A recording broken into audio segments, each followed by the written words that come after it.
জি, আসসালামু আলাইকুম ভাই। এই যে ভাই ওই যেটা সাম্বা সেলের লাইন, এই জায়গায় যে এইভাবে গাঁথনি করে দিছি, পরে ওপরে একটা স্ল্যাব দিয়ে দেবো আলগা, ভিতরে কোনো মানে ঢালাই হবে না। পরে আলগা স্ল্যাবটা দেওয়া থাকলে আপনি পরে আবার খুলে যদি কোনো সমস্যা হয় কাজ করতে পারবেন।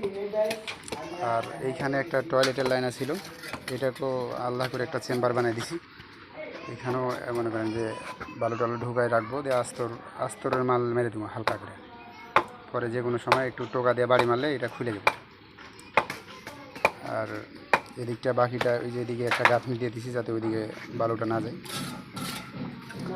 বালু টালু ভরে এটা ঢালাই করে দিছি। ওই যেটা ওয়ালের উপরে যে ময়লাগুলো ছিল এগুলো সুন্দর করে পরিষ্কার করে দিয়ে আর ব্রাশ দিয়ে ঘষতেছি, ব্রাশ দিয়ে ঘষে। আর এই যে এই সাইডে যেটা আছে পিছন সাইডে, এই সাইডেরটা অল্প একটু গাঁথনি করে আপাতত রাখছি, দিয়ে এই পর্যন্ত বরাবর ঢালাইটা মারে দেব। পরে আমরা যেখান থেকে ওয়াল নেওয়ার মন যাবে সেখান থেকে আমরা ওয়াল নিতে পারবো। গাঁথনি দিয়ে দিচ্ছি, এইটা পুরোটা ঢালা দিয়ে দেবো। কাজ চলতেছে।